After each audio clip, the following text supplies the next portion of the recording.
Subscribe कीजिए the perfect classes channel को और बेल आइकन को दबाइए लेटेस्ट वीडियो सबसे पहले देखने के लिए।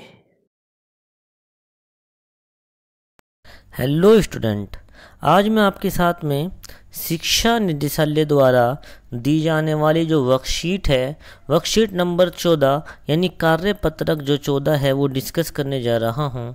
और ये हिंदी विषय की वर्कशीट है। ये 9th क्लास के विद्यार्थियों के लिए है। विद्यार्थी जो है अपना नाम इस जगह पर लिखेंगे और कक्षा अध्यापक का नाम यहाँ लिखेंगे। ये जो वर्कशीट है 5/8/2020 की वर्कशीट है। चलिए अब जो हम अपनी वर्कशीट को डिस्कस करते हैं। परिचय।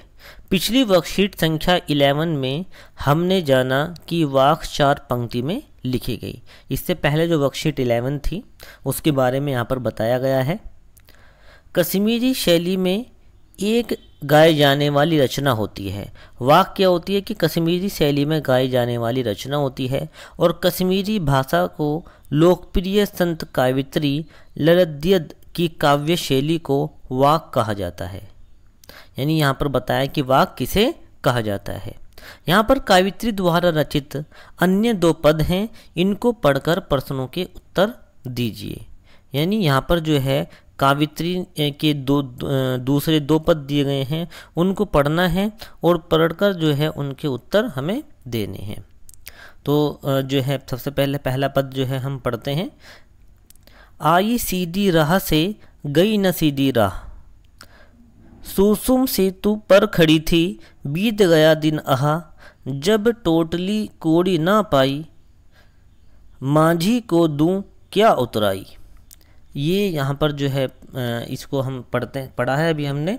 अब इसकी क्या व्याख्या है, नीचे इसकी व्याख्या दी हुई है कि आई सीधी राह से गई न सीधी राह। यानी जो है कावित्री जो कहती है इन पंक्तियों में कि कावित्री पश्चाताप करते हुए कहती है कि जब उसने संसार में जन्म लिया था तब परमात्मा ने उसे सीधे रास्ते से इस धरती पर भेजा, परंतु अब जब परमात्मा से मिलने की बारी आई तो सीधे रास्ते से नहीं जा सकती, क्योंकि जब उसे अपनी गलती का एहसास हुआ तब तक बहुत देर हो चुकी थी।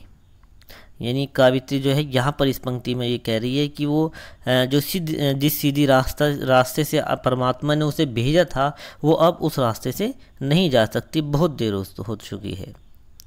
उसने भक्ति रूपी सीढ़ी को न चढ़कर कुंडली योग को अपनाकर परमात्मा और अपने बीच पुल बनाने की कोशिश की, परंतु इस प्रयास में वे लगातार असफल होती रही और साथ ही उनकी आयु भी बढ़ती गई। उसके जीवन की संध्या अर्थात उनकी मृत्यु नजदीक है। पार पाने के लिए परमात्मा जब उससे पार उतराई के रूप में उसके पुण्य मांगेंगे तो वह ईश्वर को क्या मुँह दिखाएगी और उन्हें क्या देगी। यानी जब वो कहते हैं ना माझी को दूं क्या उतराएगी, जब परमात्मा जो है मुझसे पुण्य मांगेंगे तो मैं उन्हें क्या मुँह दिखाऊंगी और उन्हें क्या दूंगी मैं, क्योंकि उसने तो अपनी पूरी ज़िंदगी ही हठ योग में बिता दी। उसने अपनी ज़िंदगी में ना कोई पुण्य कर्म कमाया और ना ही कोई उदारता दिखाई। अब पछतावे के अलावा वो कुछ नहीं कर सकती। तो यहाँ पर जो ये पहला पद जो है इसकी नीचे व्याख्या दी हुई है। अब यहाँ पर जो है इसका दूसरा पद है। थल थल में बसता है शिव ही, भेद न कर क्या हिंदू मुसलमान, ज्ञानी है तो स्वयं को जान, वही है साहिब से पहचान। यानी यहाँ पर जो है इसकी व्याख्या में क्या कावित्री कहती है कि इन पंक्तियों में कवित्री ने बताया कि ईश्वर कण कण में मौजूद है। यानी कि थल थल में बसता है शिव ही, यानी जो ईश्वर है वो कण कण में मौजूद है, भेद न कर क्या हिंदू क्या मुसलमान। इसलिए हमें जो है किसी व्यक्ति से हिंदू मुसलमान जानकर जो है भेद नहीं करना चाहिए। अगर कोई ज्ञानी है तो स्वयं को जान। यानी अगर कोई ज्ञानी है तो अपने अंदर झांककर अपने को पहचानना चाहिए, वही है साहिब से पहचान। यही ईश्वर से मिलने का एकमात्र रास्ता है। तो यहाँ पर जो है 2 पद दिए गए थे। अब उनसे रिलेटेड जो है कुछ क्वेश्चन नीचे दिए गए हैं। सबसे पहला क्वेश्चन है यहाँ पर ये इसको पढ़ते हैं कि कावित्री अपना जीवन यानी कावित्री ने अपना जीवन कैसे बिताया, उसे किस बात का पछतावा है। तो देखो इसका आंसर हमें कहाँ मिलेगा। इसका आंसर जो क्वेश्चन नंबर 1 है, इसका आंसर जो है हम यहाँ लिख सकते हैं। क्वेश्चन नंबर 1 का आंसर है कि जो कावित्री है उसने अपना जो जीवन है, उसने अपना जीवन पूरी ज़िंदगी जो है हठ योग में बिता दिया। और आगे का जो क्वेश्चन है यानी पूरा जीवन किस में बिताया, हठ योग में बिताया, उन्हें किस बात का पछतावा है। तो यहाँ से जो है हम आगे लिखेंगे कि उसने अपनी ज़िंदगी में कोई पुण्य कर्म नहीं किया और न ही कोई उदारता दिखाई, अब जो है उसे पछतावा हो रहा है। यानी अब उसने पूरी ज़िंदगी में कोई भी जो है पुण्य का काम नहीं किया है, उसे ईश्वर के पास जाना है। वो जो है क्या मुँह लेकर ईश्वर के सामने जाएगी और वो जो है ईश्वर को क्या दिखाएगी कि उसने क्या क्या पुण्य किए हैं।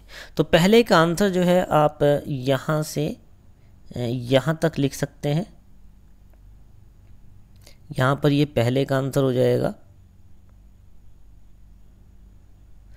यहाँ पर इन 2 डेढ़ लाइनों में कि उसने तो पहला क्वेश्चन जो यहाँ पर था कि कावित्री ने अपना जीवन कैसे बिताया, तो उसने अपना पूरी ज़िंदगी ही जो है हठ योग में बिता दी।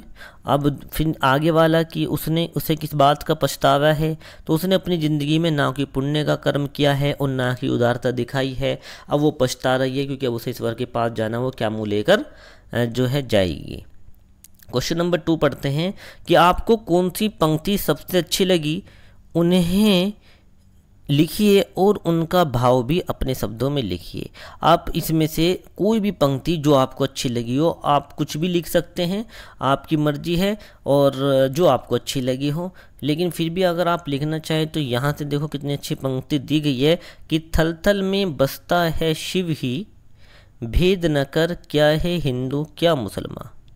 यानी यहाँ से लेकर यहाँ तक जो ये पंक्ति है कितनी अच्छी है और इसकी क्या व्याख्या है, यहाँ पर इसकी व्याख्या दी है। यहाँ से कावित्री इस पंक्ति में बता रही है कि ईश्वर कण कण में मौजूद है, वो सबके दिल के अंदर है, इसलिए हमें किसी व्यक्ति से हिंदू मुसलमान जानकर जो है भेद नहीं करना चाहिए। ठीक है, तो आप भी कोई भी पंक्ति ले सकते हैं यहाँ से। तो अगर आप क्वेश्चन नंबर 2 को लिखना चाह रहे हैं तो आप क्वेश्चन नंबर 2 में जो है यहाँ से इसको जो है लिख के और यहाँ से इसकी व्याख्या लिख सकते हैं।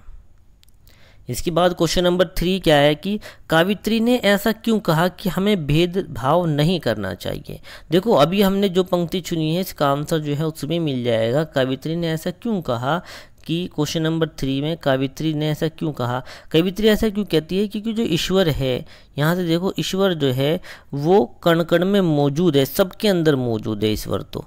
ईश्वर सबके अंदर मौजूद है, इसलिए हमें किसी भी व्यक्ति से ये समझकर कि भाई ये हिंदू है ये मुसलमान है उनसे भेद नहीं करना चाहिए। सभी जो है ईश्वर का भाव रखते हैं, सबके अंदर ईश्वर मौजूद है, इसलिए हमें भाईचारा और जो है प्रेम भाव रखना चाहिए।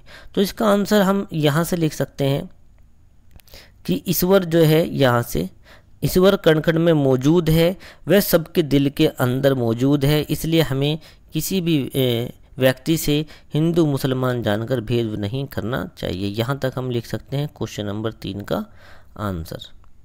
ठीक है, क्वेश्चन नंबर 3 हमारा यहाँ से यहाँ तक का हो जाएगा।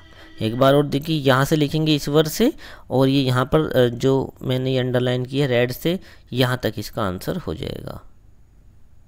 क्वेश्चन नंबर 4 है कावित्री के अनुसार ईश्वर से मिलने का क्या रास्ता है।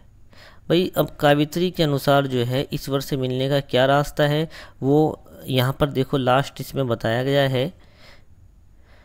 अगर कोई ज्ञानी है तो उसे अपने अंदर झांककर अपने को पहचानना चाहिए, ईश्वर से मिलने का एकमात्र रास्ता है। यहाँ पर क्वेश्चन नंबर 4 उससे आगे से शुरू हो जाएगा कि अगर कोई ज्ञानी व्यक्ति है वो अपने अंदर ही झांके, अपने अंदर को पहचाने, अपने आप को पहचाने, और यही जो है अपने आप को पहचानना ईश्वर से मिलने का एकमात्र रास्ता है। तो क्वेश्चन नंबर 4 जो है यहाँ से इसी पैराग्राफ में यहाँ से लेके यहाँ तक वो लिख सकते हैं। तो इस प्रकार जो है मैंने इस व्याख्या के अंदर ही है जो है आपके सारे क्वेश्चन आंसर की जो है टिक लगा दिए हैं। आप थोड़ी बहुत व्याख्या जो है अपने आप से भी कर सकते हैं जो आपको इसमें लगती है। ठीक है, तो लेकिन इसके आंसर सारे के सारे यहाँ पर दिए हुए हैं, तो आप आसानी से इसके आंसर यहाँ पर सर्च कर सकते हैं। तो इस प्रकार मैंने ये 9th क्लास की जो वर्कशीट थी हिंदी विषय की, ये आपके साथ डिस्कस की है। और ये मैं आशा करता हूँ कि जो मेरी वीडियो है जो है आपको पसंद आई होगी। अगर ये मेरी वीडियो जो आपको पसंद आई है तो मेरी वीडियो को लाइक कीजिए, ज़्यादा से ज़्यादा शेयर कीजिए और मेरे चैनल को सब्सक्राइब कीजिए। धन्यवाद।